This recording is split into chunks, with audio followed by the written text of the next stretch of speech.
Gorsa habboottanii maqaa Abbaa kan Ilmaa kan Hafuura Qulqulluu Sada Waaqa tokko Ameen. Maqaa Abbaa kan Ilmaa kan Hafuura Qulqulluu Sada Waaqa tokko Ameen. Maqaa Abbaa kan Ilmaa kan Hafuura Qulqulluu Sada Waaqa tokkotti ni amanna Ameen. Nagaa fi jaalalli Kiristoos isiniif haa baay'atu. Maatii Waaqayyoo akkam jirtu nagaa keessanii. Nagaa kootii galata Waaqayyoo akkasuma hordoftoonni chaanaalii Laliyeetoo nagaa Waaqayyoo bakka isin jirtan hundumatti isiniif haa ta'u. Akkam jirtu nagaa keessanii nagaa kootii galata Waaqayyoo har'ammoo mata duree gorsa habbootaa jedhuuni dhufeen jira. Waaqayyo hunduma keenya wajjin ta'e citii dubbii isaa hundumaa ifannoo godhee kan dubbannu kan hundumaarra nama hitti jiraate nama dhageetti jiraatu akka nu taasisu fedhaaf jaalala Waaqayyoo nuuf haa ta'u. Mata duree lamaan dhufeen jira.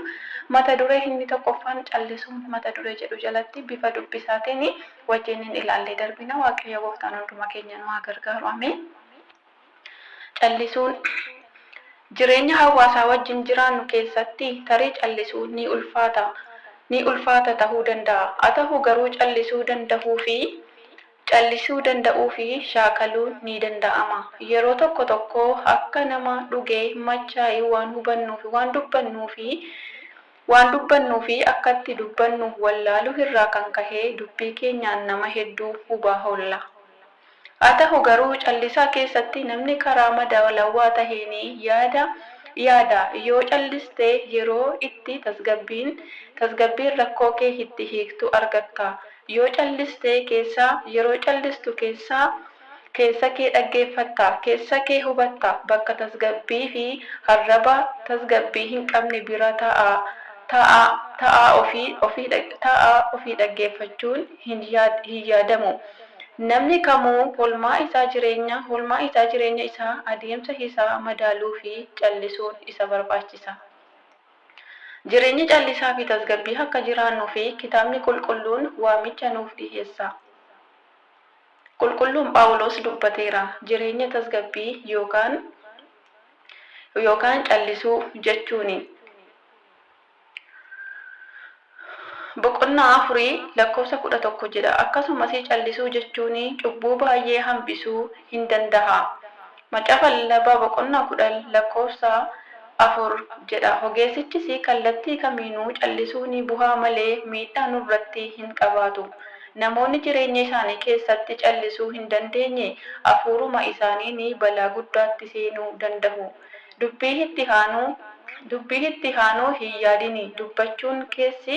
Dubbachuun keessi ofii tasgabbii malee haarii fi sammuu jeeqamaa akka jiraatuu fi si saaxila.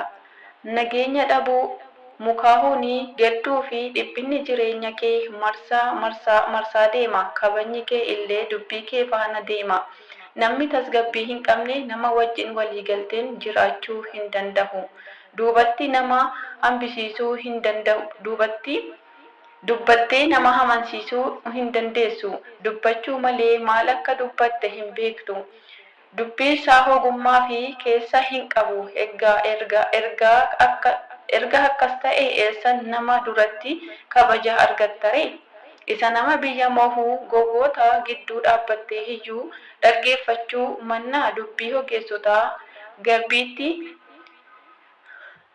tasgabbiitti dhaggeeffachuu wayya. Macaafa Lallabaa boqonnaa 9:17 jechuun mootichi Salamoon dubbiin hunduu nama akka hin seenne dubbateera. Egaa barbaachisummaa callisuun qabu keessaa inni jalqabaa dogongora harrabaa irraa fagaachuu fi akkasuma kitaabni yommuu dubbiin baay'atu cubbuun hin hafu jedhu. Macaafa Fakkeenyaa boqonnaa 10:19 baay'ee dubbachuu irraa kan argamu cubbuudha. Yeroo baay'ee dubbadheera, ittis gaabbeera, garuu callisuu kootti gaabbee hin beeku jedha. Jechuun qulqulluun Arseeniyoos akkuma dubbate dubbachuu keetii malee callisuu keetti hin gaabbini. Kanaafuu harraba keenyaan nama akka hin madeessinee fi dubbii baay'ee keessaa ofii keenyaafis namoota biroofis gufuu akka hin taanee fi callisuun iddoo guddaa qaba. Faayidaan callisuu kan biraa immoo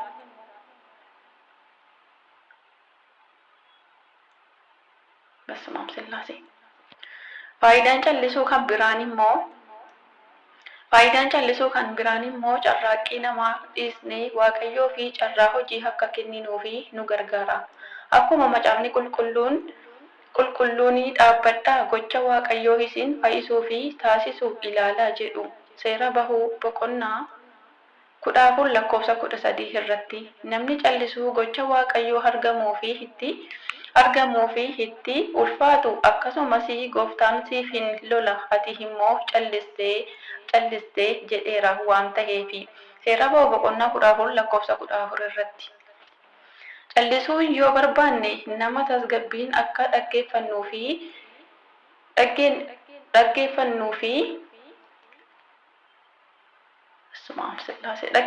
fi jarjarree hamaa akka hin dubbanneef nu gargaara. Gooftaan keenya Yesuus Kiristoos yeroo isaan isa dhiphisan gidiraa irraan gahaa turanii takkaayyuu afaan isaa hin saaqanne.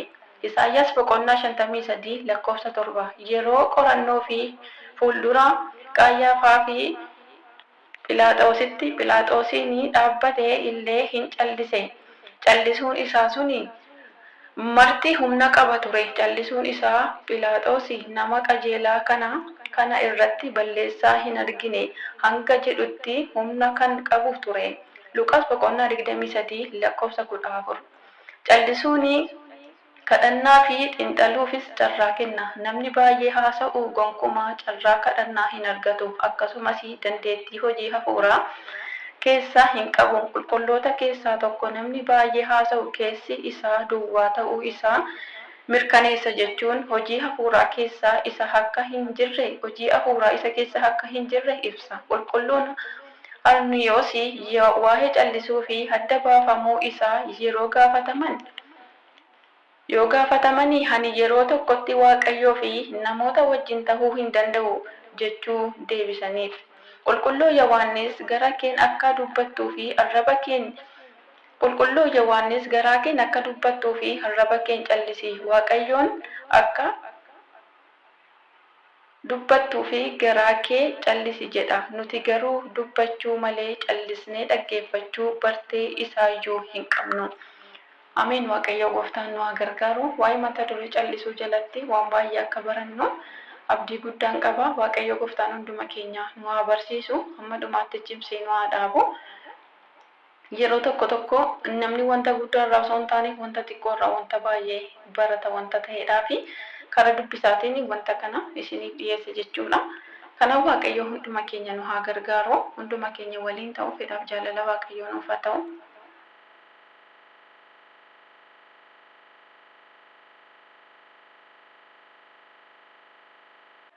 Ameen. Galanni Waaqayyoof deessuu haadha isaaf ulfaataa fannoo isaaf haa ta'u hanga bara baraatti. Ameen. Eebbifamaa Waaqayyo isin faana ta'u ayyaanni Waaqayyo isiniif haa baay'atu.